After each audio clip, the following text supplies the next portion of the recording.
সম্মানিত কাঙ্ক্ষিত মেহমান আমাদের মঞ্চে উপস্থিত হয়েছেন, তাই আপনারা যে যেখানে আছেন অতি সত্বর আমাদের মাহফিলে আসার জন্য সবিনয় অনুরোধ করছি। সম্মানিত উপস্থিতি, এই পর্যায়ে আমাদের সম্মুখে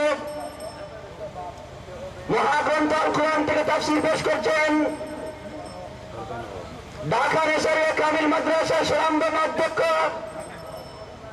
ডক্টর সরকার কবিরউদ্দিন সাহেব সাহেব।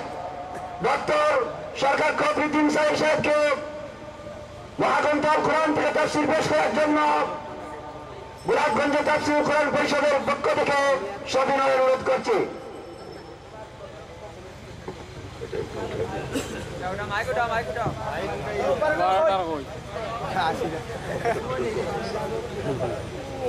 السلام عليكم ورحمة الله وبركاته. الحمد لله نحمده ونستعينه ونستغفره ونؤمن به ونتوكل عليه ونعوذ بالله من شرور أنفسنا ومن سيئات أعمالنا. من يهد الله فلا مضل له ومن يضلله فلا هادي له. ونشهد أن لا إله إلا الله وحده لا شريك له.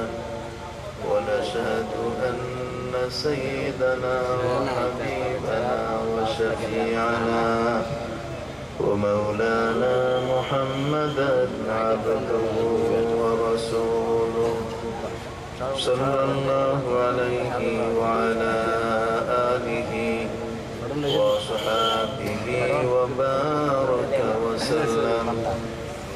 أما بعد فقد قال الله تعالى في كلامه المجيد وفي فرقانه الحميد.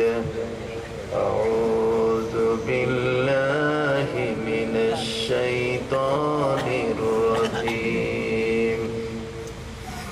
بسم الله الرحمن الرحيم. قل بفضل الله وبرحمته فبذلك فليفرحوا هو خير مما يجمعون. وقال تعالى مخبرا وآمرا إن الله وملائكته يصلون على النبي يا أيها الذين آمنوا صلوا عليه وسلموا تسليما. اللهم صل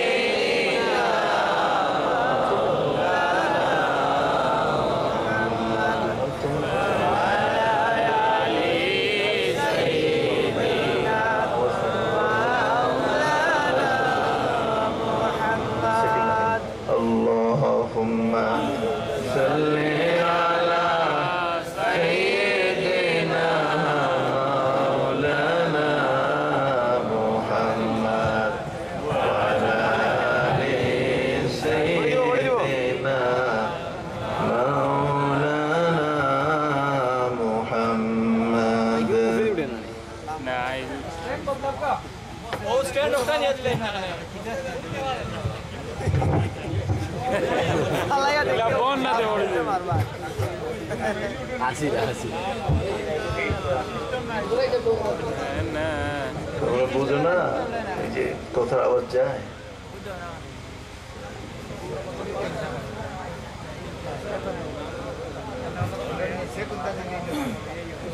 গোলাপগঞ্জ তাফসীরুল কোরআন পরিষদ কর্তৃক আয়োজিত আজকের এই মুহূর্তে মোবারক জলসার সম্মানিত সভাপতি রাখালগঞ্জ মাদ্রাসার সম্মানিত অধ্যক্ষ, মঞ্চে উপবিষ্ট আমেরিকা থেকে আগত আমাদের অত্যন্ত কাছের প্রিয় মানুষ জনাব আলহাজ হাফিজ মাওলানা মঞ্জুর আহমদ সাহেব, আমার দুই পাশে বসা এলাকার বিশিষ্ট ব্যক্তিবর্গ, শ্রদ্ধেয় উলামায়ে কেরাম, কষ্ট স্বীকার করে আজকের এই মাহফিলে এই গভীর রাত পর্যন্ত অপেক্ষমান আমার প্রাণপ্রিয় শ্রদ্ধাভাজন দিনদার মুসলমান ভাইরা, আবারও আপনাদের প্রতি আমার সালাম। আসসালামু আলাইকুম ওয়া রাহমাতুল্লাহি ওয়া বারাকাতুহু।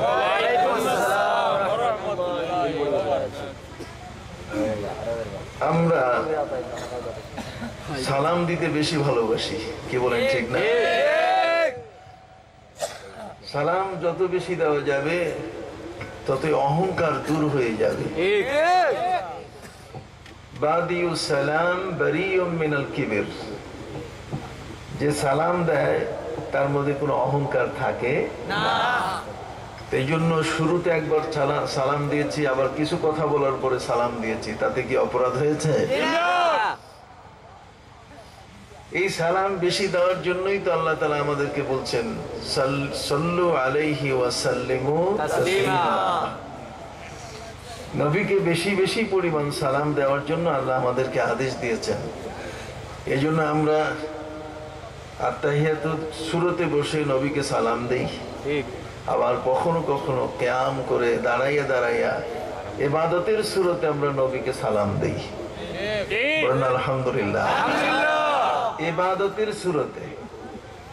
ইবাদতের শুরুতে নবীকে সালাম দেওয়া এটা শরীয়তে জায়েজ, যেহেতু আসসালামু আলাইকা আইয়ুহান নবী ওয়া রাহমাতুল্লাহি ওয়া বারাকাতুহু।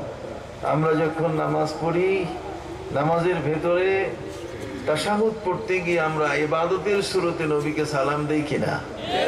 তাহলে ইবাদতের শুরুতে যদি নবীকে সালাম দেওয়া যায়, তাহলে কিয়াম দাঁড়িয়ে দাঁড়িয়ে এটাও তো আমরা নামাজ পড়ি।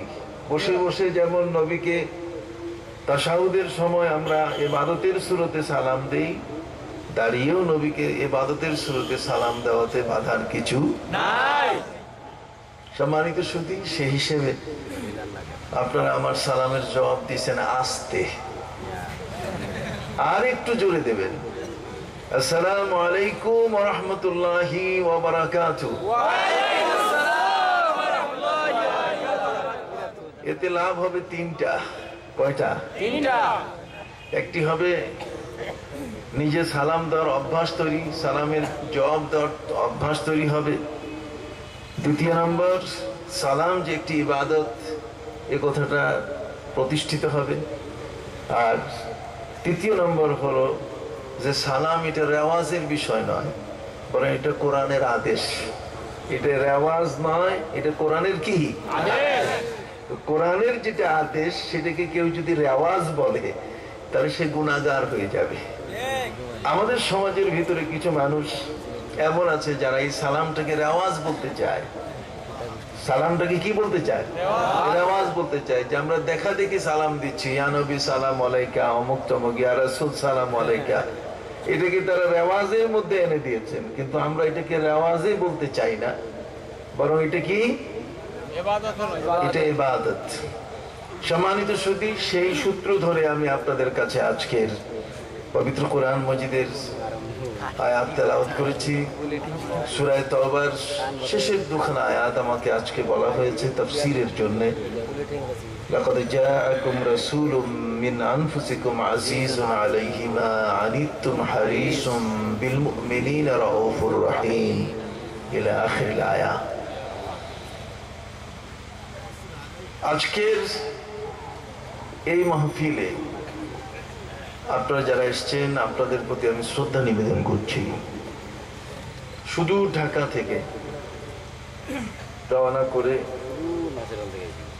খুব রিক্সের উপরে গাড়ি চালিয়ে আসতে গিয়ে আপনাদের এই ঠিকানাটা আমাকে সঠিকভাবে দেওয়া হয়নি, ফলে আমি চন্দ্রপুরই চলে গেছি।